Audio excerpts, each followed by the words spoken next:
Assalamualaikum warahmatullahi wabarakatuh. Halo rekan-rekan, bagaimana kabarnya hari ini? Semoga rekan-rekan masih semangat ya untuk mengikuti pembelajaran hari ini. Bertemu lagi dengan saya Dwi Suratmini di mata kuliah Psikiatri.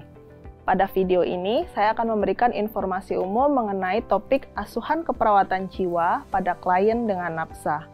Setelah rekan-rekan menyelesaikan pembelajaran ini, diharapkan rekan-rekan mampu menganalisis asuhan keperawatan jiwa pada klien yang menyalahgunakan nafsa. Sebelum kita membahas materi lebih lanjut, apa yang rekan-rekan ketahui tentang nafsa? Dan kenapa kita sebagai perawat perlu mengetahuinya? Nafsa atau sering kita sebut sebagai narkoba merupakan salah satu zat yang dapat merusak kesehatan apabila dikonsumsi tidak pada seharusnya. Dan ternyata Indonesia telah dinyatakan sebagai negara darurat narkoba sejak tahun 1971 dan masih berlangsung hingga saat ini. Kasus penyalahgunaan nafsa semakin meningkat tiap tahunnya. Nafsa juga dapat mengenai siapa saja, laki-laki atau perempuan, tua atau muda, orang kota atau orang desa, orang kaya atau orang miskin, pelajar maupun bukan pelajar. Mari kita lihat datanya.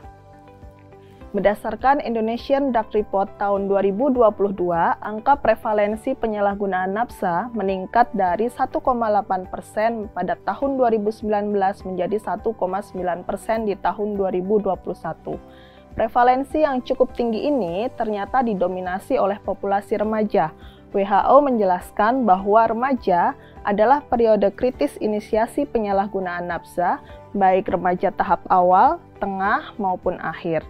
Survei yang dilakukan BNN menunjukkan angka penyalahgunaan nafsa di Indonesia mencapai 24–28%, di mana 27,32%-nya adalah pelajar dan mahasiswa.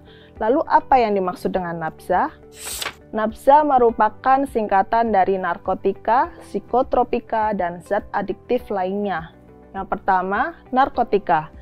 Narkotika adalah zat yang berasal dari tanaman atau bukan tanaman, baik sintetis maupun semi-sintetis, yang dapat menyebabkan penurunan atau perubahan kesadaran, hilangnya rasa, mengurangi sampai menghilangkan nyeri, dan dapat menimbulkan ketergantungan.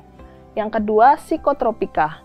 Psikotropika adalah zat atau obat, baik alamiah maupun sintetis, bukan narkotika, yang bersifat psikoaktif dan dapat menyebabkan perubahan yang khas pada aktivitas mental dan perilaku. Yang ketiga, zat adiktif. Zat adiktif adalah bahan atau zat yang menyebabkan ketergantungan dan membahayakan kesehatan, ditandai dengan perubahan perilaku, kognitif, perubahan fisiologis, dan adanya keinginan kuat untuk mengkonsumsi bahan tersebut. Dan yang dimaksud dengan penyalahgunaan nafsa adalah pemakaian nafsa dengan maksud bukan untuk pengobatan dan atau penelitian serta digunakan tanpa sepengetahuan dan pengawasan dokter. Nafsa ini merupakan suatu zat yang bermanfaat apabila digunakan sesuai indikasi. Narkotika, psikotropika, dan zat adiktif dibagi ke dalam beberapa golongan, di mana setiap golongan memiliki dampak terhadap kesehatan yang berbeda-beda. Untuk lebih lanjutnya, silahkan rekan-rekan pelajari di Undang-Undang Nomor 35 Tahun 2019 tentang narkotika. Hal yang paling dikhawatirkan dari penyalahgunaan nafsa adalah ketergantungan. Namun, tidak serta-merta orang yang menggunakan nafsa langsung mengalami ketergantungan. Studi menjelaskan adanya pola perkembangan penyalahgunaan nafsa. Yang pertama, dimulai dari abstinen, yaitu kondisi di mana seseorang belum menggunakan nafsa. Yang kedua adalah experimental use atau coba-coba, yaitu kondisi di mana seseorang baru mencoba-coba menggunakan nafsa dengan tujuan untuk bersenang-senang. Biasanya hal ini dilakukan bersama teman-temannya. Yang ketiga adalah regular atau social use, yaitu kondisi di mana seseorang sudah menggunakan nafsa secara berkala dan teratur. Yang keempat, problem use, yaitu kondisi di mana seseorang sudah mulai mengalami dampak penggunaan nafsa, misalnya seperti peningkatan emosi, penurunan prestasi, dan yang lainnya. Terakhir, substance dependency, yaitu kondisi di mana seseorang sudah ketergantungan dengan nafsa. Orang ini biasanya sudah menunjukkan perilaku maladaptif, sudah memiliki tingkat toleransi obat yang tinggi, dan bahkan beresiko mengalami gejala putus zat atau sakau. Setiap individu mungkin memiliki alasan yang berbeda-beda dalam penyalahgunaan nafsa. Secara umum kita dapat mengklasifikasikannya menjadi 3, yaitu faktor individu, faktor keluarga, dan faktor lingkungan.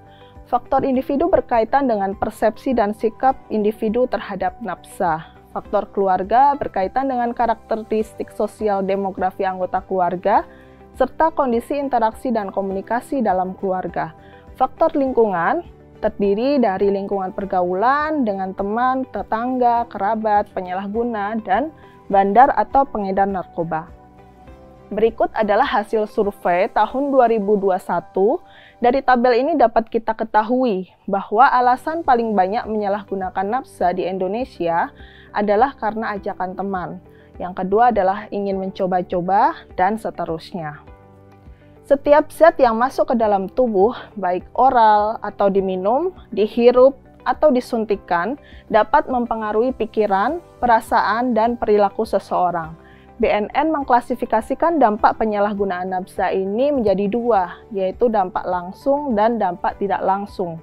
Dampak langsung pada aspek fisiologis dari penyalahgunaan nafsa adalah munculnya berbagai penyakit, misalnya gangguan pada jantung, otak, pembuluh darah, kulit, atau sistem peredaran darah.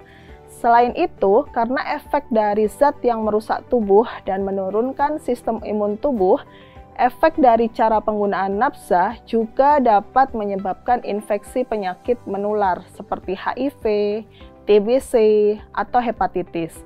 Hal ini misalnya disebabkan karena penggunaan jarum yang bergantian. Sedangkan dampak langsung pada aspek mental dan sosial, zat yang terkandung dalam nafsa akan mempengaruhi sistem kerja otak sehingga dampak pada kemampuan kognitif, afektif, dan perilakunya terganggu. Pengguna cenderung mudah marah, depresi, muncul gangguan psikotik atau gejala psikotik, bunuh diri, munculnya keinginan untuk melakukan tindakan kejahatan atau kekerasan.